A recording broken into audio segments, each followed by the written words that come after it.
നമസ്കാരം. അപ്പൊ നല്ല ഒരു പ്രഭാതം നേരുകയാണ്. എന്ത് പറ്റി കുഞ്ഞിന്റെ കാലിന്? സോസ് വീണതാ, ചോരയല്ല. അപ്പൊ ഓക്കെ. അപ്പൊ ഞാൻ ഇന്ന് പറയുന്നത് നമ്മുടെ യുദ്ധത്തെ പറ്റിയാ പറയാൻ പോകുന്നത്. എന്തോ ലോകത്ത് യുദ്ധം ഉയർത്തുന്ന ടെൻഷൻസ്. യഥാർത്ഥത്തിൽ യുദ്ധത്തിലൂടെ ഭയങ്കര ടെൻഷനിലേക്ക് ഇരിക്കുക. എപ്പോ വേണമെങ്കിലും എന്ത് സംഭവിക്കാം? യുദ്ധം പൊട്ടിപ്പുറപ്പെടാം. എന്തോ അത് അയാളുടെ ട്രംപിന്റെ ഏറ്റവും വലിയ അടവാണ്. എന്തോന്ന് പറയുന്നത്? എപ്പോഴും പറയും എന്നാ 10 ദിവസത്തേക്ക് നിർത്തി വെച്ചിരിക്കുന്നു, 5 ദിവസത്തേക്ക്. അപ്പോഴത്തേക്ക് അവ എന്ത് ചെയ്യും? സൈന്യത്തെ എല്ലാം അങ്ങ് അടുപ്പിക്കും, എന്നിട്ട് അടിക്കാണ്. അതുകൊണ്ട് അതൊക്കെ ഇപ്പൊ ലോകത്തിന് മനസ്സിലായി. ട്രംപ് കള്ളമേ പറയൂ എന്നുള്ളൊരവസ്ഥ ഉണ്ടായതുകൊണ്ട് ലവന്മാർ ഒരു അയവും ഇല്ലാതെ എങ്ങോട്ട് അടിച്ചുകൊണ്ടിരിക്കുക? ഇസ്രായേലിൽ അടിച്ചുകൊണ്ടിരിക്കുക. ബങ്കറിൽ താമസിക്കുന്നവരെല്ലാം പുറത്തിറങ്ങാൻ പറ്റാത്ത അവസ്ഥയാണെന്നാണ് അവർ പറയുന്നത്. വലിയ മാനസിക സംഘർഷത്തിലാണ് ഇസ്രായേലിലെ ജനങ്ങൾ പൊയ്ക്കൊണ്ടിരിക്കുന്നത്. ഞാൻ ഇന്ന് അതല്ല പറയാൻ വരുന്നത്. ഞാൻ യുദ്ധത്തെ പറ്റി വ്യക്തമായ രീതിയിലുള്ള അതിന്റെ സാഹചര്യങ്ങളൊക്കെ നിങ്ങൾക്ക് പറഞ്ഞു തന്നിട്ടുണ്ട്. വീഡിയോ അല്ല, നിങ്ങൾക്ക് കാര്യം മനസ്സിലായോ? ഉറപ്പായിട്ടുണ്ടല്ലോ. അപ്പൊ ഈ സാധനം പഠിക്കേണ്ടത് വളരെ ഇമ്പോർട്ടന്റ് ആയ ഘടകമാണ്. ഓക്കെ. ഇനിയിപ്പോ നിങ്ങൾ പറയേണ്ടതെന്ന് പറഞ്ഞാൽ ഈ യുദ്ധം ഉയർത്തുന്ന ഒരു ടെൻഷൻ ഉണ്ട്. ഇതിനെ പറ്റിയാണ് നമ്മൾ സംസാരിക്കാൻ പോകുന്നത്. നിലവിലെ അവസ്ഥ എങ്ങനെയാണെന്ന് നിങ്ങൾക്കറിയാവോ? USA ഇസ്രായേലിന് ശക്തമായ പിന്തുണ കൊടുത്തുകൊണ്ടേയിരിക്കുക. യഥാർത്ഥത്തിൽ ഇന്നലെ ഇതൊക്കെ സോഷ്യൽ മീഡിയ വരുന്ന ഒരു കാര്യം നിങ്ങൾ ഒരിക്കലും അതിന്റെ ജെനുവിനിറ്റി ടെസ്റ്റ് ചെയ്യാതെ പറയരുത്. ഇന്നലെ സോഷ്യൽ മീഡിയയിലൊക്കെ സജീവമായിട്ട് നിന്നൊരു സാധനം. പക്ഷെ ഞാൻ അത് ചെക്ക് ചെയ്ത് നോക്കി. പക്ഷെ മൊസാദ് ആരാന്നറിയാം? ആരുടെ? ഇസ്രായേലിന്റെ ചാര സംഘടനയായ മൊസാദിനെ ബെഞ്ചമിൻ നെതന്യാഹു ആരാ? അവിടുത്തെ പ്രധാന പ്രസിഡന്റ്. എന്തോ പുള്ളി എന്തിനാ അത് എതിർക്കുന്നേ? അല്ല, അദ്ദേഹം എന്ത് ചെയ്തെന്നറിയാമോ? യവന്മാരെ ചീത്ത വിളിച്ചതായിട്ടാണ് ഇത്. മൊസാദിനെ വഴക്ക് പറഞ്ഞതായിട്ടാണ് കാണുന്നത്. കാരണം എന്താണെന്നറിയാമോ? മൊസാദ് കൊടുത്ത ഒരു നിർദ്ദേശമായിരുന്നു, this is the right time to attack Iran. പക്ഷെ അത് റൈറ്റ് ആയിരുന്നില്ല. ഇറാനെ യഥാർത്ഥത്തിൽ മൊസാദ് കൊടുത്തിരുന്ന ആ യുദ്ധത്തിന്റെ ആവശ്യമില്ലായിരുന്നു. യഥാർത്ഥത്തിൽ ഖമേനിയെ കൊന്നപ്പം നിർത്തണമായിരുന്നു ഈ സാധനം. പക്ഷേ ഇവന്മാർ അടിച്ചങ്ങ് ഒതുക്കാന്ന് വിചാരിച്ചു. അപ്പൊ നമ്മളൊരു കാര്യം ആലോചിച്ചോണം. ഇറാനെ സംബന്ധിച്ചിടത്തോളം ഇറാന്റെ ഏറ്റവും വലിയ ശത്രു എന്ന് പറഞ്ഞാൽ ആരാണ്? ഇസ്രായേലാണ്. അപ്പൊ അതുകൊണ്ട് മാത്രമല്ല, ഗൾഫ് രാജ്യങ്ങളിൽ അമേരിക്കയ്ക്ക് ബദലായിട്ടുള്ള ഒരേ ഒരു രാജ്യം ആരാണ്? ഇറാനാണ്. പിന്നെ ശക്തിയുള്ളത് ഇസ്രായേലിനാണ്. ഇസ്രായേൽ ആരുടെ കൂടെ ചേർന്ന് നിൽക്കുക? ഇസ്രായേലും അമേരിക്ക ഒരുമിച്ച് നിൽക്കുക. പക്ഷെ ഇറാനോ വ്യത്യസ്തമാണ്. അപ്പൊ ഇറാൻ യഥാർത്ഥത്തിൽ ഒറ്റയ്ക്ക് നിന്നാൽ ആ ഗൾഫ് രാജ്യങ്ങളെ എല്ലാം സപ്പോർട്ട് ചെയ്യാൻ പറ്റും. അത്രയ്ക്കുള്ള കഴിവ് ആർക്കുണ്ട്? ഇറാനുണ്ട്. അതുകൊണ്ടാണ് 1969 മുതൽ ഇവന്മാർക്ക് ഉപരോധം ഏർപ്പെടുത്തിയിരിക്കുന്നത്. അവന്മാരെ എന്തോത്തിന്റെ പേരിൽ? അണുവായുധം ഉണ്ടാക്കരുത് എന്ന് പറഞ്ഞു. അതുകൊണ്ട് ഉണ്ടാക്കി കഴിഞ്ഞാൽ അവരുടെ ശക്തി വർദ്ധിക്കും എന്നുള്ളത് കൊണ്ടാണ്. അപ്പൊ യഥാർത്ഥത്തിൽ അന്നേരം ആരാരെ ഹെൽപ്പ് ചെയ്യത്തില്ല? അമേരിക്കയ്ക്ക് ഈ പറയുന്ന ഗൾഫ് ഏഷ്യൻ കൺട്രീസ്, അതായത് ഞാൻ ഈ പറഞ്ഞ ഈ ഗൾഫ് കൺട്രീസിന്മേൽ ഒരു നിയന്ത്രണം വരത്തില്ലായിരുന്നു. ഇപ്പൊ ഈ നിയന്ത്രണം വന്നേക്കുന്ന ആര് മൂലമാ? ഈ ഇറാനെ വെച്ച് പേടിപ്പിച്ചു. പക്ഷെ ഇസ്രായേൽ എന്ത് ചെയ്യുന്നു? ഇസ്രായേൽ എപ്പോഴും ചിന്തിച്ചുകൊണ്ടിരിക്കുന്നത് എന്തുവായിരുന്നു അതിന് പേര്? അവിടെ 2-3 ഇതുണ്ട്, ഹിസ്ബുള്ള പോലെയുള്ളവന്മാരും ഹമാസും ഇവരൊക്കെ എപ്പോഴും ആരോട് എന്ത് ചെയ്തോണ്ടിരിക്കുക? ഇസ്രായേലിനെ ആക്രമിച്ചുകൊണ്ടിരിക്കുക. ഇപ്പൊ ഇവർക്ക് സപ്പോർട്ട് കൊടുക്കുന്നത് ഇറാനാണ്.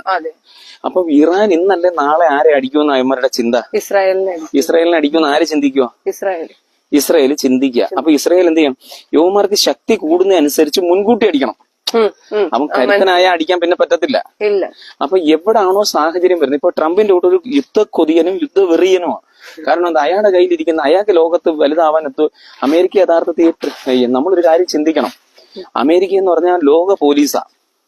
പക്ഷെ ബറാക് ഒബാമ ഭരിക്കുന്ന സമയത്തും ബൈഡൻ ഭരിക്കുന്ന സമയത്തും അമേരിക്ക ആക്ച്വലി എന്തുവായിരുന്നു? No one notice. മനസ്സിലായ? നോ വൺ നോട്ടീസ്ഡാ. അന്നേരം ആർക്കും അവരെന്ത് ചെയ്യുന്നില്ല. അമേരിക്ക എന്ന് പറയുന്ന ഒരു രാജ്യം അവന്മാര് ജീവിച്ച് ബന്ധക്കോസ് അനുഭവം പോലെ, അതായത് ഒരു ക്രിസ്ത്യൻ അനുഭവം പോലെ എന്തോ ഇത് ജീവിച്ചങ്ങ് പോയി. മനസ്സിലാവുന്നോ? പക്ഷെ ലോകത്തെ സൂപ്പർ പോലീസ് എന്നുള്ള ചമയല് കിട്ടിയില്ല. പക്ഷേ ട്രംപ് വന്ന ഉടനെ എന്തോ സംഭവിച്ചു? പിന്നെയും യുദ്ധമായി, യുദ്ധക്കൊതിയായി, യുദ്ധം കോപ്പുകൾ വിൽക്കേണ്ടി വരുന്നു. അവിടെ ഇഷ്ടംപോലെ പ്രൊഡക്റ്റ് ചെയ്യുന്നു. ലോകത്ത് ഇന്ത്യയെ പോലെ ഒരു രാജ്യത്ത് നിന്ന് 45 ലക്ഷം കോടി ഡോളറിന്റെ 45 ലക്ഷം കോടിയുടെ ഓർഡർ കിട്ടുന്നു. മനസ്സിലാവുന്നു? അങ്ങനെ ലോകരാജ്യത്തേക്ക് അവർ പിന്നെയും തിരിക്കുക. ശ്രദ്ധ മൊത്തം എങ്ങോട്ട് കൊണ്ടുവരുക? അമേരിക്ക. അതാണ് അമേരിക്ക. ഇങ്ങനെ നിന്നില്ലെന്നുണ്ടെങ്കിൽ അമേരിക്ക ആരും ഭയപ്പെടുത്തൂല. അമേരിക്കയുടെ ആവശ്യവും ആർക്കുമില്ല.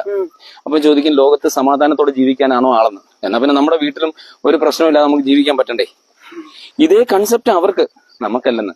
ഇന്ത്യയെ സംബന്ധിച്ചിടത്തോളം ചേരാ നയമാണ്. നമ്മൾ ആ കോൾഡ് വാറിന് ശേഷം നമ്മൾ ആരുടെയും കൂടെ കൂട്ടൊന്നും കൂടത്തില്ല. നമ്മളെ സംബന്ധിച്ചിടത്തോളം നമ്മൾ അവരുടെ കൂടെ നിൽക്കും. നമുക്കെന്ന് പറഞ്ഞ ഒരു വ്യക്തമായ സ്റ്റാൻഡ് എന്ന് പറഞ്ഞാൽ നമ്മൾ ആരെയും കൂടെ കൂടത്തില്ല. നമ്മളിപ്പോ ഏഷ്യൻ കൺട്രീസ് നടക്കുമ്പോൾ ഇപ്പൊ അമേരിക്കയെ സംബന്ധിച്ചിടത്തോളം അമേരിക്കക്ക് എന്ത് ചെയ്യണം? ഇന്ത്യയും വേണം, ലോകം മൊത്തം വേണം, എല്ലാവരുടെയും സഹായം വേണം. അതിന് അവന്മാർ 2-3 ആൾക്കാരെ ശത്രുവാക്കി വെക്കും. അപ്പൊ ഇന്ത്യയെ സംബന്ധിച്ചിടത്തോളം എന്ത് ചെയ്യും? ഇന്ത്യ ഒറ്റ ശത്രുവിനെ വെച്ചിട്ടുള്ളൂ. ആരെയാ? പാകിസ്ഥാനെ മാത്രമേ വെക്കൂ. അത് രാഷ്ട്രീയപരമായി ജിയോ പൊളിറ്റിക്സിന്റെ ഒരു കേസാണ്. എങ്ങനെയാന്ന് വെച്ചാൽ ആ ജിയോ പൊളിറ്റിക്സ് മാത്രമല്ല, ജിയോഗ്രഫിക്കൽ പൊളിറ്റിക്സ് അല്ലത്. അത് മാത്രമല്ല, അങ്ങനെയാണെന്നുണ്ടെങ്കിൽ നമ്മൾ ചൈനയായിട്ട് അടികൂടുണ്ടായി. അവന്മാരാ നമ്മളെ ഇങ്ങോട്ട് അറ്റാക്ക് നല്ലോണം ചെയ്യും. ഇവിടെ ജയിക്കാൻ, ഇതിനകത്ത് BJPക്ക് ജയിക്കാൻ കണ്ടെത്തിയ ഒരു വഴിയാണ് ആ ഒരു പൊളിറ്റിക്സ്. മനസ്സിലായി? അതവിടെ നിന്നോട്ട്, അത് നമ്മുടെ വിഷയമല്ല. ഇപ്പൊ നമുക്ക് BJP എന്നോ കോൺഗ്രസ് എന്നോ ഒന്നും പറയാൻ പറ്റത്തില്ല. കാരണം എന്താ? ഇത് നമ്മൾ സംസാരിക്കുന്ന ഇന്ത്യ എന്ന് പറയുന്ന മഹാരാജ്യത്തെ പറ്റിയാണ്. നമ്മൾ ലോകത്തിന്റെ നെറുകയിൽ നിൽക്കേണ്ടതായ സാഹചര്യത്തെ പറ്റിയാ. അപ്പം അമേരിക്കയ്ക്ക് ആയാലും ശരി, ഇറാനായാലും ഇസ്രായേലിനായാലും യവന്മാരുടെ കയ്യിൽ നിന്ന് പിടിവിട്ട്.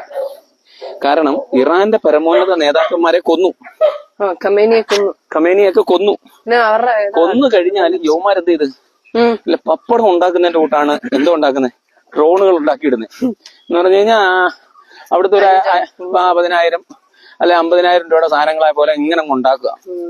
ഈ സാധനങ്ങൾ, ഈ ഡ്രോണുകളെ മൊത്തം തടയാൻ ആർക്ക് പറ്റുന്നില്ല? ഈ 5 ലക്ഷത്തിന്റെ ഒരു ഡ്രോണിനെ തടയാൻ അവൻ 1 കോടിയും 10 കോടിയുടെയും സാധനം വെച്ചാൽ തടയുന്നേ. അയൺ ഡ്രോൺസ് ഒക്കെ ആയാലും ശരി, എന്തോ ആയാലും ശരി, അതിനെയൊക്കെ ഭേദിച്ച് ഇതങ്ങ് കയറി ചെല്ലുക. മനസ്സിലാവോ?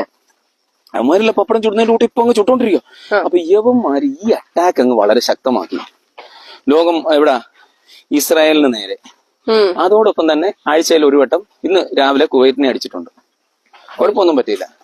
ബഹറിനൊരെണ്ണം, ഖത്തറിനൊരെണ്ണം. പക്ഷെ പാകിസ്ഥാൻ അടുത്ത ഇന്ത്യയുടെ അടിമേടിക്കത്തക്ക രീതിയിലുള്ള അടുത്ത പണി ചെയ്തു വെച്ചിട്ടുണ്ട് കേട്ടോടി. ഇന്ന് രാവിലെ പറയാന്നെങ്കിലേ, ഇസ്രായേലെ നിങ്ങൾ ഉമ്മാതെ ഖത്തറിനോട് കളിക്കുന്നതിന്റെ കൂട്ടി ഞങ്ങളുടെ അടുത്ത് കളിക്കാൻ പറ്റരുതെന്ന്. പാകിസ്ഥാൻ പറയാ, പാകിസ്ഥാന്റെ ഞങ്ങളങ്ങ് പപ്പടം പൊട്ടിക്കുന്നതിനോട് പൊട്ടിച്ചളയെന്ന് പറഞ്ഞേട്ടോ. എന്ന് പറഞ്ഞാൽ അവന്മാർക്ക് ഇപ്പൊ എന്ത് ചെയ്യണം? ഇന്ത്യ അടിച്ചടിക്ക് ലോക രാജ്യങ്ങളുടെ സപ്പോർട്ടൂടെ മേടിച്ചുകൊണ്ട് ഒരു മുസ്ലിം കോർഡിനേഷൻ ഉണ്ടാക്കാൻ ആര് ശ്രമിക്കുന്നുണ്ട്? മനസ്സിലായി. ഇപ്പൊ ഇസ്രായേലോട് ഇപ്പൊ കറക്റ്റ് ആയിട്ട് ഒരു പൊട്ടിത്തെറിയുടെ വസ്തുത്വം നിൽക്കുമല്ലേ? അപ്പൊ യവന്മാരോട് അമേരിക്കയും പാകിസ്ഥാനൊന്നുമില്ല. ഇപ്പം അവർക്ക് വ്യക്തമായ ഒരു ധാരണയുണ്ട്. എന്തുകൊണ്ട് മോനെ? ഇപ്പോഴത്തെ ഏറ്റവും പ്രധാനപ്പെട്ട ഒരു സംഭവം എന്താണെന്നറിയാമോ? അമേരിക്കയെ സംബന്ധിച്ചിടത്തോളം അമേരിക്കയ്ക്ക് ഇപ്പൊ പാകിസ്ഥാനല്ല, ഇന്ത്യയാണ് വേണ്ടത്. മനസ്സിലാവുന്നു? ഈ ഇന്ത്യയെ വിട്ട് ആരും കളിക്കത്തില്ല. ഇന്ത്യയും ചൈനയും വിട്ട് എന്ത് ചെയ്യത്തില്ല, ലോകത്ത് ആർക്കും കളിക്കാൻ പറ്റത്തില്ല. കാരണം എന്താണെന്നറിയാമോ? ഗുഡ് മോർണിംഗ് ലിസ, ബിനു പിസാം ആൻഡ് ബിനു തോമസ്. ഇന്ത്യയെ വിട്ട് നിങ്ങൾ ഇവിടെ ശ്രദ്ധിക്കും. എന്തോ ഞാൻ പറഞ്ഞേ? ഇന്ത്യ വിട്ട് പാകിസ്ഥാൻ അല്ല, അമേരിക്കയ്ക്ക് കളിക്കാൻ പറ്റാത്തതിന്റെ കാരണം എന്ന് വെച്ചാൽ, അമേരിക്ക എന്നൊക്കെ പറഞ്ഞാൽ മറ്റുള്ള രാജ്യങ്ങളെ ഡിപ്പെൻഡ് ചെയ്തിരിക്കുന്ന രാജ്യമാണ്. അവർ പ്രോഡക്റ്റ് ഉണ്ടാക്കിയാലും ശരി, അവർ യഥാർത്ഥത്തിൽ ചോറും മീനും കറിയും ഒന്നും അല്ല ഉണ്ടാക്കുന്നത്. മനസ്സിലായോ? കാരണം അവരുടെ ആൾക്കാർക്ക് സഫീഷ്യൻസി ഉള്ള സാധനങ്ങൾ അവരവിടെ ഉണ്ടാക്കുന്നുണ്ട്. കാരണം ഇന്ത്യയുടെ ഇരട്ടിയുണ്ട് ആര്? അമേരിക്ക. അവരുടെ കൃഷി ആവശ്യമായിട്ടുള്ളത് അവരവിടെ ചെയ്യുന്നുണ്ട്. മനസ്സിലാവുന്നോ? അവർക്ക് ഗോതമ്പ വേണ്ടത്, ഗോതമ്പ് അവർ ഉത്പാദിപ്പിക്കും. മനസ്സിലാവുന്നോ? അവര് ഇടയ്ക്ക് വെച്ചിട്ട് ഗോതമ്പ് അരച്ച് കടലിൽ തള്ളിയോമാരാ, ലോക രാജ്യങ്ങൾക്ക് കൊടുക്കാതെ. കാരണം എന്ന് പറഞ്ഞാൽ മാർക്കറ്റ് ഇടിയുമെന്ന് വിചാരിച്ചു. മനസ്സിലായിക്കോണം. അന്നേരം ആ ഒരു കാഴ്ചപ്പാടിലാണ് ആര് നിൽക്കുന്നത്? അമേരിക്ക നിൽക്കുന്നത്. അന്നേരം അമേരിക്കയെ സംബന്ധിച്ചിടത്തോളം അവന്മാരെപ്പോഴും ഉണ്ടാക്കുന്നത് ടെക്നോളജി ഡെവലപ്മെന്റ്സ് ആയിട്ടുള്ള കാര്യങ്ങളും. അപ്പൊ ഈ അപ്ഗ്രേഡ് വരുമ്പോഴത്തേക്ക് സാധാ എന്തോ ചെയ്യും, പണ്ടത്തെ യുദ്ധ സാധനങ്ങളെല്ലാം ഇത് വരത്തില്ലേ, അതൊക്കെ ഇവന്മാര് പാകിസ്ഥാനും ഇന്ത്യക്കും ഒക്കെ അങ്ങ് കൊടുക്കും. ഇപ്പൊ ഈ ഇന്ത്യയുമായിട്ട് ഡീൽ ചെയ്യുന്ന മൊത്തം എന്തോ ഇന്ത്യക്ക് ഇപ്പോഴും അവന്മാർ എന്തോ ചെയ്യുന്നതെന്ന് അറിയാമോ? ഇവന്മാർ ഈ യുദ്ധ കോപ്പുകൾ കൊടുക്കുന്നതിന്റെ കാരണം മനസ്സിലായോ? യുദ്ധ കോപ്പ് കൊടുക്കുന്നതിന്റെ കാരണം എന്താ? യവന്മാരെ സംബന്ധിച്ചിടത്തോളം ലോകത്ത് പൈസ ഉണ്ടാക്കുന്ന മൊത്തം ഇതിന്റെ കീഴില. ഈ യുദ്ധോപകരണങ്ങൾ കൊടുത്ത. അങ്ങനെയാണ് അമേരിക്ക വരുന്നത്. അമേരിക്കക്ക് അന്നേരം എന്നും എന്തോ ഉണ്ടാവണം, സമ്പത്ത് ഉണ്ടാവണമെന്നുണ്ടെങ്കിൽ ഒരു വഴിയേ ഉള്ളൂ. ഈ നീയെ പറഞ്ഞ് വീട്ടിൽ വിട് കേട്ടോ. ഈ പറയുന്ന അപ്പൊ ഈ യുദ്ധ കോപ്പുകൾ, അതാ പറഞ്ഞ ഒരു വീട്ടിൽ ഇപ്പൊ എല്ലാരും എന്നോട് ചോദിക്കുക എങ്ങനെയാ നീ കുടുംബമായിട്ട് നടക്കുന്നതെന്ന്. മനസ്സിലാവുന്നോ? അല്ല ഇത് ആ ടോപ്പിക് അല്ല, ഇത് സംസാരിക്കണ്ടേ. ഞാനൊരു ഞാൻ വീട്ടിൽ ചെന്നിട്ട് 1000 വട്ടം ഉപദേശിക്കാൻ മോൻ നോക്കി എന്നു പറഞ്ഞാൽ അവർക്ക് എല്ലാം സംബന്ധിച്ച് അങ്ങനെ സഹായിക്കണ്ടെന്നേ. നമ്മൾ ഈ പറയുന്ന കാര്യത്തിനകത്ത് എന്റെ തലച്ചോറിനെ പറ്റി ചിന്തിക്കണം. ഇയാൾ എങ്ങനെ ഇത് പറയാൻ പറ്റും? അങ്ങനെ പൈസ ഉണ്ടാക്കുന്ന ഇതിനകത്തെന്ന് പറഞ്ഞാൽ അമേരിക്കയുടെ എന്ത് ചെയ്യുന്നത്, അമേരിക്കയെ സംബന്ധിച്ചിടത്തോളം ഇങ്ങനെയുള്ള യുദ്ധത്തോടെ കൊണ്ട് കൊടുക്കുക എന്നുള്ളതാണ് ആരുടെ യവന്മാരുടെ പണി. അപ്പൊ അമേരിക്കക്ക് ലോക പോലീസായിട്ട് നിൽക്കണമെന്നുണ്ടെങ്കിൽ ഇത് വിൽക്കാൻ പറ്റുന്ന രാജ്യങ്ങൾ വേണം. അവന്മാരെപ്പോഴും അവരെ പിടിച്ചോണ്ടിരിക്കും. അങ്ങനെയാണ് ഈ പാവപ്പെട്ട ഗൾഫ് രാജ്യങ്ങളെ മൊത്തം യവന്മാർ എന്ത് ചെയ്യുന്നത്, ഈ യവന്മാര് വിൽക്കുന്നത്. യവന്മാരെല്ലാ സാധനം അവിടെ കൊണ്ടുവന്ന് കൊടുക്കും. മനസ്സിലാവുന്നോ? ഈ ഒരു മുൾമുന യുദ്ധമുണ്ട് എന്ന് തോന്നിപ്പിച്ചുകൊണ്ട് ലോകത്ത് നിൽക്കണം. അതിനിടയ്ക്ക് അവന്മാര് ലോകത്ത് കുറെ രാജ്യങ്ങൾ എങ്ങനെ കണ്ടുപിടിച്ചു. ഇപ്പൊ ഒരു അടി അടിച്ചാണ്ടോ? അല്ല, പാകിസ്ഥാനെ ഒന്നും അവന്മാർ അടിക്കാൻ പറ്റത്തില്ല. അത് അവന്മാർക്ക് അറിയാം അവിടെ അടിക്കണമെന്ന്. പാകിസ്ഥാനെ അടിച്ചോണ്ട് അവന്മാർക്ക് എന്തോ നേട്ടം ഉണ്ടാവും. അവന്മാർ അടുത്ത പിടിക്കുന്ന എവിടെ ആയിരിക്കും എന്നറിയാം? അവരുടെ ഏരിയയെ പിടിക്കും. ഈ ഏരിയയിൽ ആവശ്യത്തിനായടേ. ഇവിടെ ഇപ്പൊ ഏരിയയില് ഇങ്ങനെ മുൾമുനയെ നിൽക്കുക, എപ്പോ വേണമെങ്കിലും അടി വരും. ഇനി അവന്മാർ അടിക്കാൻ പോകുന്ന എവിടാന്നറിയാം? ക്യൂബയിലോട്ട് ചൊറിയാൻ പോകും. അതാ പണ്ട് വിയറ്റ്നാമിൽ പണിയൊന്നും നടന്നില്ല. അവന്മാരെല്ലാം കൂടെ ഒരുമിച്ച് അവന്മാരിലെ ഒളിപ്പോ യുദ്ധക്കാരന്മാരില്ലേ, അനുഭവം വിടുമെന്ന് പേടിപ്പിക്കാനേ പറ്റും. അല്ല, അനുഭവം വിട്ടു കഴിഞ്ഞാൽ അവന്മാർക്കും ബാധകമല്ലേ.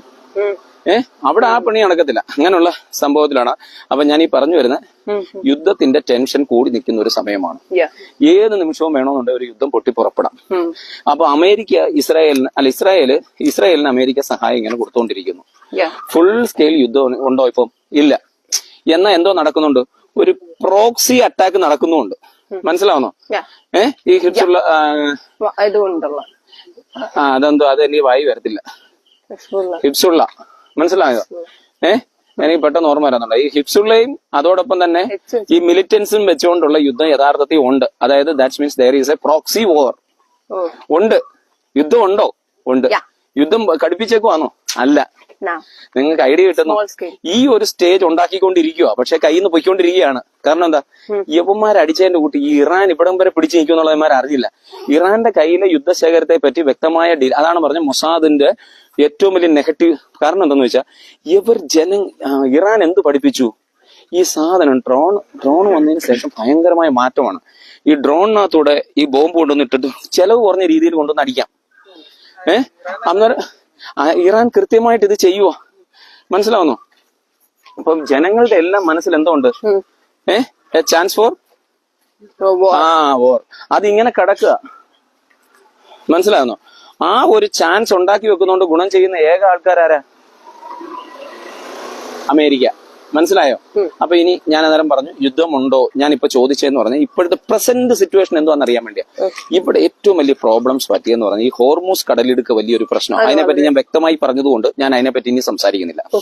ഹോർമൂസുമായിട്ട് ബന്ധപ്പെട്ട് എന്ത് കാര്യങ്ങൾ മനസ്സിലാക്കണോ അതിനകത്തുണ്ടായിരുന്നു. എന്നാൽ ഇപ്പം ഇറാൻ പറയുന്നത് അതില് ഇറാന്റെ ഏറ്റവും വലിയ പിടിവള്ളി ഇപ്പൊ എന്തുവാ? ഈ ഒമാനും ഇറാനും ഇടയ്ക്കുള്ള 34 കിലോമീറ്റർ ഹോർമൂസ് ആണ്. അതിനെ കൺട്രോൾ ചെയ്ത് വെക്കുന്ന ആരാണ്? യവന്മാരാണ്. പക്ഷെ യവന്മാർ അടുത്ത് അന്നേരം ആ യുദ്ധത്തെ പറ്റിയുള്ള നിങ്ങൾക്ക് ആ കഥയെല്ലാം അറിയാമല്ലോ. ഇനി അടുത്ത സെറ്റപ്പ് എന്തോന്ന് ചോദിച്ചാൽ ഞാൻ ചോദിക്കും, ഇന്ത്യയുടെ നിലപാടെന്തോ? ഈ യുദ്ധത്തിൽ ഇന്ത്യയുടെ നിലപാടെന്തോ? നീയാക്കൂട്ടം പറ. ഇന്ത്യ ഏത് സ്റ്റാൻഡ് എടുത്തേക്കുന്നേ? ഇന്ത്യയുടെ സ്റ്റാൻഡ് എന്തോ? രണ്ടും കെട്ട സ്റ്റാൻഡ് എന്നല്ല. അവരെന്തോ ചെയ്യുന്നു? യുദ്ധത്തിന് അങ്ങോട്ടും ഇല്ല, രണ്ടുപേരെയും ഹെൽപ്പ് ചെയ്യുന്നില്ല. സ്റ്റാൻഡ് എടുത്ത് ഇങ്ങനെ അങ്ങ് നിൽക്കുക. മനസ്സിലാവുന്നോ? നിയമങ്ങളെ എല്ലാം കാണിച്ചുകൊണ്ടിരിക്കുന്നു. അപ്പൊ അടുത്തെന്ന് പറഞ്ഞാൽ ഒരു ബാലൻസ്ഡ് ഡിപ്ലോമസി. എന്തോ ബാലൻസ്ഡ് ഡിപ്ലോമസി കുഞ്ഞിനെ മാത്രം കാണിക്കുന്നത്. അപ്പോ അടുത്തെന്ന് പറഞ്ഞാൽ ഇസ്രായേല് എന്ത് ചെയ്യുന്നു? ഇസ്രായേലിന് യഥാർത്ഥത്തിൽ ഇന്ത്യയുമായിട്ട് എങ്ങനെയാണ്? ഇസ്രായേലും ഇറാനുമായിട്ടുള്ള പ്രശ്നത്തിൽ ഇന്ത്യക്ക് രണ്ടുപേരോടും ബന്ധമുണ്ടോ? കൃത്യമായ ബന്ധം ആർക്കുണ്ട്? ഇസ്രായേലിനും ഉണ്ട്. മുനിഞ്ഞോ? ഇസ്രായേലിനും ഉണ്ട്. അതോടൊപ്പം തന്നെ ഇസ്രായേലിനും ഇന്ത്യക്കും എന്തുണ്ട്? കൃത്യമായ രീതിയിൽ ഇറാനുമായിട്ട് ഇന്ത്യക്ക് ബന്ധമുണ്ട്, ഇസ്രായേലുമായിട്ട് ബന്ധമുണ്ട്, അമേരിക്കയായിട്ട് ബന്ധമുണ്ട്. മനസ്സിലായോ? അപ്പൊ ഇന്ത്യയുടെ സ്റ്റാൻഡ് അന്നേരം എങ്ങനെയായിരിക്കും? യുദ്ധമല്ല, പിന്നെന്താ വേണ്ടേ? സമാധാനം വേണം. എന്ത് ചെയ്യണം? യുദ്ധമല്ല വേണ്ടത്, പിന്നെന്താ വേണം? സമാധാനം വേണമെന്ന് ആഗ്രഹിക്കുന്ന ഒരു രാജ്യമാണ് നമ്മുടേത്. മനസ്സിലാവുന്നു? നമ്മുടേതെന്ന് പറഞ്ഞാൽ കൃത്യമായിട്ട് പറഞ്ഞ dialogue plus diplomacy. Dialogue and diplomacy. മനസ്സിലാവുന്നോ? നമ്മുടെ ഡിപ്ലോമസി എന്ന് പറഞ്ഞാൽ ഡയലോഗ്, വാക്കുകൾ കൊണ്ട് പറഞ്ഞങ്ങ് തീർത്തോണം. മനസ്സിലായോ? ഒരു ഇന്ത്യയെ സംബന്ധിച്ചിടത്തോളം ഇതെങ്ങനെ എഫക്ട് ചെയ്ത്, നിങ്ങളുടെ അഭിപ്രായത്തിൽ എങ്ങനെ ഈ യുദ്ധം ഇന്ത്യയിൽ എഫക്ട് ചെയ്ത്? ഇന്ത്യക്ക് നമ്മുടെ ഗ്യാസിന്റെ ഇത് ഏറ്റവും വലിയ പ്രതിസന്ധി അതാണല്ലോ. ഇന്ത്യയിലെ ഏറ്റവും വലിയ പ്രശ്നം എന്ന് പറഞ്ഞാൽ പെട്രോളിയം ഉൽപ്പന്നങ്ങളുടെ കേസാണ്. ഇന്ത്യക്ക് ഇപ്പൊ പ്രസന്റ്ലി പ്രശ്നം ഉണ്ടോന്ന് ചോദിച്ചാൽ ഇല്ല. പക്ഷെ പ്രശ്നമുണ്ടോ? ഉണ്ട്. നമുക്ക് ഷോർട്ടേജ് ഉണ്ട്. ഇന്നലെ റഷ്യയിൽ വെരി ഗുഡ് പോയിന്റ്. പക്ഷെ നമ്മൾ ഇതിനകത്ത് പിടിച്ചു നിൽക്കുന്ന എന്തുകൊണ്ടാണ്? നമുക്ക് യവന്മാരുടെ അടുത്ത് മാത്രമല്ല ഈ പെട്രോളുമായിട്ടുള്ള ബന്ധമുള്ളത്. ആരുമായിട്ടാ? നമുക്ക് ആരുമായിട്ട് ബന്ധമുണ്ട്? റഷ്യയുമായി ബന്ധമുണ്ട്. കുഞ്ഞു പറഞ്ഞോട്ട് എന്തോ? റഷ്യയുമായിട്ട് നമുക്ക് കൃത്യമായ ബന്ധമുണ്ട്. അങ്ങനെ ആവുമ്പോ നമുക്ക് അവിടുന്നും വരും, മിഡിൽ ഈസ്റ്റ് കൂടാതെ അവിടുന്ന് കൂടെ വരും. മറ്റേ മനസ്സിലായോ? ഒരു സ്ട്രാറ്റജിക് ആയിട്ടുള്ള റിസർവ്സ് നമുക്കുണ്ട്.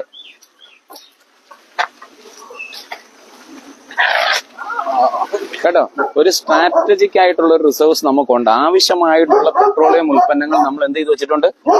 നമ്മൾ കളക്ട് ചെയ്ത് വെച്ചിട്ടുണ്ട്. അതുകൊണ്ട് നമുക്ക് അങ്ങനെ ഒരു ഇഷ്യൂസ് ഇല്ല. മനസ്സിലാവുന്നോ? യുദ്ധം തുടർന്നാലോ പ്രശ്നമാവും. നമുക്ക് ഇതിന്റെ ഷോർട്ടേജും വരും. അപ്പൊ ഇതിനെ ഇപ്പൊ നമുക്ക് എങ്ങനെ ഓവർകം ചെയ്യാം? ഈ ഒരു പ്രതിസന്ധി ഉപയോഗം കുറപ്പിക്കണം. മനസ്സിലായോ? മേ ബി ലോക്ക്ഡൌൺ വരാം, അല്ലെന്നുണ്ടെങ്കിൽ ഒറ്റ നമ്പർ വണ്ടി, ഇങ്ങനെയൊക്കെയുള്ള കൺസെപ്റ്റ് വേണമെന്നുണ്ടെങ്കിൽ വരാം. കാരണം ഇനി പെട്രോളിന്റെ ഉൽപ്പന്നം അല്ലെ ഗ്യാസിന്റെ ഒക്കെ ഉൽപ്പന്നം എന്ത് ചെയ്യണം? ഉൽപാദനത്തിന് അതെന്ന് പറഞ്ഞാൽ നമ്മുടെ ഉപയോഗത്തിന് അത് കുറവ് വരുത്താൻ ശ്രമിക്കും. ഇപ്പൊ യഥാർത്ഥത്തിൽ ഒരു 90% ചായക്കടയും കേരളത്തിൽ എന്ത് ചെയ്ത് പൂട്ടിക്കഴിഞ്ഞു. നമ്മൾ പ്രതിസന്ധി ഇല്ല എന്ന് പറയേണ്ടത് ഗവൺമെന്റ് ഉത്തരവാദിത്വമാണ്. പ്രതിസന്ധി ഉണ്ട് ഉണ്ടെന്ന് പറഞ്ഞു കഴിഞ്ഞാൽ ഇപ്പൊ വോട്ട് കിട്ടുമോ? ഇല്ല. ഇന്നലെ എക്സൈസ് തരുവ എത്ര കുറച്ചു? 10 രൂപ കുറച്ചു. യഥാർത്ഥത്തിൽ ആ കുറച്ചത് എവിടാ? ആർക്കാ ഗുണം ചെയ്തേ? മീൻസ് ഇവർക്ക് നിങ്ങളുടെ പെട്രോളിന്റെ വില കുറഞ്ഞോടെ? ഇല്ല. പിന്നെ ആരുടെ കുറഞ്ഞ്? ഇത് കമ്പനിക്ക് 10 രൂപ ലാഭം കൊടുത്തു. എക്സ്പോർട്ട് അല്ല ഇമ്പോർട്ട്. ഇപ്പൊ ഈ ഇത് ഇന്ത്യയിലെ കോർപ്പറേറ്റുകൾ ഉണ്ടല്ലോ, അദാനി ആയാലും അത് നമ്മുടെ ഇവിടെ കിടന്ന പുതിയ ഇതൊക്കെ അമ്മമാരുടെ അടുത്ത് 5 രൂപ കൂടി ഇന്നലെ. എന്തോ നമ്മുടെ മൈലത്തുള്ളതിന്റെ പേരുണ്ട് അല്ലെന്ന് എന്തോ കേട്ടോ, അത് ഓർക്കുമ്പം വരും. റിലയൻസിന്റെ ഒക്കെ, റിലയൻസ് അല്ലാതെ അമ്മമാരുടെ ജിയോടെ ഒരെണ്ണം വന്നിട്ടുണ്ട്. അപ്പം അന്നേരം നമ്മൾ എന്ത് ചെയ്യണം? അന്നേരം ഈ പെട്രോളിന്റെ വില ഇവർക്ക് 10 രൂപ അധികം കൊടുത്തു. കാരണം എന്താ? ഇപ്പൊ ഉണ്ടാകുന്ന പ്രോബ്ലംസ് വരാൻ ഗവൺമെന്റ്, സെൻട്രൽ ഗവൺമെന്റ് എന്തോ ഇത് ഒരു അഡ്ജസ്റ്റ്മെന്റിന് തയ്യാറായി. പക്ഷെ ജനത്തിന് അതിന്റെ ഗുണം കിട്ടത്തില്ല. എന്തുകൊണ്ട് ജനത്തിന് അത് കൂട്ടിയില്ല? അവര് ഈ 5 സ്റ്റേറ്റിൽ ഇലക്ഷൻ നടക്കുന്നുണ്ടാ ഐഡിയ കിട്ടുന്നു. അപ്പൊ വലിയൊരു പ്രതിസന്ധി. മോദി യഥാർത്ഥത്തിൽ മോദി ഗവൺമെന്റ് വെള്ളത്തിലാവും. ആ അവസ്ഥ വരാതെ നമ്മളെ സംബന്ധിച്ചിടത്തോളം നമ്മുടെ രാജ്യമല്ലത്. മനസ്സിലായി? ഈ സമയത്ത് എന്താണ് നമ്മളിപ്പോ ലൈവ് പറയുമ്പോഴും മോദിജിക്കെതിരെ ഈ കാര്യങ്ങളിൽ നമ്മൾ എതിര് പറയത്തില്ല. കാരണം എന്താ? ഇപ്പം രാജ്യം ഒരു പ്രതിസന്ധിയിലൂടെ പോകുമ്പോൾ കൃത്യമായി രാജ്യത്തോടൊപ്പം നിൽക്കുക എന്നുള്ളതാണ് നമ്മുടെ പ്ലസ്. മനസ്സിലാവുന്നു. അതുകൊണ്ടാണ് രാഹുൽ ഗാന്ധി ഒന്നും ആവശ്യമില്ലാത്ത കാര്യങ്ങൾ പറയാം. പക്ഷെ എടുക്കുന്ന ഡിപ്ലോമസി കറക്റ്റ് ആയിരിക്കണം. ഇപ്പം കറക്റ്റായി എടുക്കുന്നേ. ഇപ്പം ട്രംപിനെ പൂഴ്ത്താൻ പോകുന്നുണ്ടോ? ഇല്ല. മനസ്സിലായോ? ഇപ്പൊ എന്ത് ചെയ്യാണ്? ഇപ്പൊ യഥാർത്ഥത്തിൽ പണ്ട് നമ്മൾ ജവഹർലാൽ നെഹ്റു കൊണ്ടുവന്ന നയത്തിലേക്ക് പോയി. ചേരിചേരാ നയത്തിന്റെ കൺസെപ്റ്റ് എന്ന് പറഞ്ഞാൽ അവിടെ ഇല്ല ഇവിടെ ഇല്ല, രണ്ടുപേരും എല്ലാവരോടും ലോകത്ത് എല്ലാവരുടെയും പ്രധാനപ്പെട്ട ഫ്രണ്ടായിട്ട് നമ്മളങ്ങ് മാറുക. ഇപ്പൊ അമേരിക്ക മാത്രമല്ല, ട്രംപ് അല്ല ഫ്രണ്ട്, എല്ലാവരും ഫ്രണ്ടായി. മനസ്സിലായോ? പക്ഷേ ഈ ഷിപ്പിംഗ് റൂട്ടുകളുണ്ടല്ലേ, വിച്ച് വൺ? ഹോർമൂസ് പോലുള്ള സാധനങ്ങൾ അടയ്ക്കപ്പെട്ട് കഴിഞ്ഞാൽ പ്രൈസിന്റെ എന്തോ ചെയ്യും? പെട്രോളിന്റെ വില എന്തോ ചെയ്യും? ഭയങ്കരമായി ഹൈക്ക് ചെയ്യാൻ തുടങ്ങും. അത് പിടിച്ചു നിൽക്കാൻ ആർക്ക് പറ്റത്തില്ല? നമുക്ക് പറ്റത്തില്ല. നമ്മൾ വലിയ എത്തനോൾ എന്ന് പറഞ്ഞു കഴിഞ്ഞാൽ പെട്രോളിനകത്ത് ആഡ് ചെയ്യുന്ന സിസ്റ്റം. നമ്മുടെ ഇപ്പോൾ ഇരിക്കുന്ന എല്ലാ വണ്ടികളും എത്തനോൾ ഉണ്ടായതുകൊണ്ട് നമുക്ക് റൂട്ട് എന്ത് കിട്ടുന്നില്ല? മൈലേജ് കിട്ടുന്നില്ല. അപ്പൊ ഇതുകൊണ്ട് യഥാർത്ഥത്തിൽ ഗുണമില്ല. ആർക്ക് മാത്രമേ ഗുണമുള്ളൂ? ഗവൺമെന്റ് മാത്രമല്ല. ഈ കമ്പനി നടത്തുന്ന ആരാ? ഇവിടുത്തെ ട്രാൻസ്പോർട്ട് മിനിസ്റ്റർ ആരാ? ഇന്ത്യയുടെ ഗഡ്കരിയുടെ മക്കൾക്ക് അതിന്റെ ഗുണം കിട്ടുന്നത്. അതുകൊണ്ട് പഞ്ചസാര, ലായനിയാക്കി അല്ലെങ്കിൽ ചോറ്, നമ്മുടെ ഈ അരി വെച്ച അവന്മാർ എത്തനോൾ ഉണ്ടായിക്കൊണ്ടിരിക്കുന്നത്. നമ്മുടെ റേഷൻ അരി എല്ലാം കൊണ്ടുവന്ന് അവന്മാരെ എന്തോ ആക്കുക. അത് പറയാൻ നിന്ന വലിയൊരു ടോപ്പിക്കാണ്. നീ എന്നെ ഓർമ്മിച്ച ഒരു ലൈവ് പറയുന്നത് ഈ പ്രതിസന്ധിയിലേക്ക്. അതല്ല, എത്തനോൾ കയറുന്നുണ്ടല്ലോ ഇപ്പൊ ഈ ഒരു സിറ്റുവേഷനിലുള്ള. അപ്പൊ എത്തനോൾ മാത്രം വെച്ച് വണ്ടി ഓടുമെന്ന് വെച്ചാൽ ഇല്ല എന്ന് പറയുന്നതിന് കാരണം എന്താന്ന് വെച്ചാൽ ആ രീതിയിലുള്ള മെഷീനറി നമുക്ക് വന്നില്ലല്ലോ വണ്ടിക്കകത്ത്. അപ്പൊ അതൊന്നും നടക്കുന്ന കാര്യമേ അല്ല. ഇതും അതുകൂടെ വരുമ്പോ നമ്മൾ ഈ പറയുന്നതിനകത്ത് ഇതിനകത്ത് പച്ചവെള്ളം പോലെ ഒരു സാധനം എടുത്ത് ഒഴിക്കുന്നുള്ളതേ ഉള്ളൂ. കാരണം എന്താ? 1/2 ലിറ്റർ അവന്മാരുടെ, 1/2 ലിറ്റർ ഇതും എന്ന് പറഞ്ഞാൽ നമ്മുടെ മൈലേജും പോയി ഇതും പോകുന്ന ഒരു കൺസെപ്റ്റ്. മനസ്സിലായോ? ലോകത്ത് യുദ്ധം എന്ന് പറഞ്ഞാൽ നമുക്ക് വീണ്ടും ഒരു യുദ്ധത്തിന് വേണോ എന്നുള്ളൊരു കൺസെപ്റ്റ് ചോദിച്ചാൽ ഒരു യുദ്ധത്തെ ആഗ്രഹിക്കുന്ന ഒരു മനസ്സിലല്ല നമ്മൾ നിൽക്കുന്നത്, ആണോ? അപ്പൊ നമുക്ക് എന്താന്ന് ചോദിച്ചാൽ എങ്ങോട്ടോ ഒരു തേർഡ് യുദ്ധം ഇന്നെന്ന് പറഞ്ഞാൽ ലോകം ഒരു തേർഡ് വേൾഡ് വാറിന്റെ അവസ്ഥയിലാണോ? ഇതാണ് നമ്മുടെ ചോദ്യം. എനിക്കൊരു ഡൗട്ട്. ആണോ? എവിടുന്നാ ചായ കുടിക്കുന്നത്? അവിടെ ആര്യാസ് കുടിക്കുന്നോ? അയാളെ എന്നാൽ അവന്റെ ഇലയപ്പം ഉണ്ട്. എനിക്ക് ഇലയപ്പം വേണ്ട, അവിടെ വേണ്ട ചായ അവളെ നിന്നോളും. പിന്നെ പട്ടി ഇപ്പുറത്ത് നിർത്താനോ കൊണ്ട് കൊള്ളാലോ. അപ്പം നിങ്ങൾക്ക് ഒരു ഐഡിയ കിട്ടിയോ? പെട്ടെന്ന് അപ്പുറത്ത്. അത് സാരമില്ല, അത് വരാൻ സമയം എടുക്കും. ബാബാ മോനെ ഇപ്പൊ മനസ്സിലായോടാ? ഇതിന് ഇനി എന്തെങ്കിലും അവസ്ഥയുണ്ടോ? റഷ്യയും കൂടി ഇറാന്റെ കൂടെ കൂടി എന്ന് പറഞ്ഞു. റഷ്യ ഇറാന്റെ കൂടെ നിൽക്കുവോ? റഷ്യയും ചൈനയൊക്കെ ആ സ്റ്റാൻഡേ നിൽക്കുവോ? അപ്പൊ ചൈന ഇന്ത്യ തകർക്കാനുള്ള ചാൻസ് ഉണ്ടല്ലോ. ചൈനയൊന്നും അടിക്കത്തില്ല, അതിന്റെ ഒന്നും ആവശ്യം ഇന്ത്യ അവർക്കില്ല. സച്ചായ നമസ്കാരം. എന്തേ മകൻ അറിയുവാന്നോ? രാവിലെ അവസാനം 6 നമ്പർ ഉണ്ടോ നോക്ക്, അടിക്കുന്നതാ. എല്ലാരും എടുത്തോണം. അവസാനം 6 അവനോട് അനുവചനം അവനടിക്കുന്നതാണ് നമുക്ക് തന്നെ. ഇന്ന് പോയോ? ഇന്ന് 6 ചുമ്മാതാ. മോനെന്താണ് 6? എന്താ മോനെ 6? ഇന്ന് എന്തോ എന്റെ വായി 6 തോന്നി, 6 തോന്നി. അയ്യോ അത് മൊത്തം 7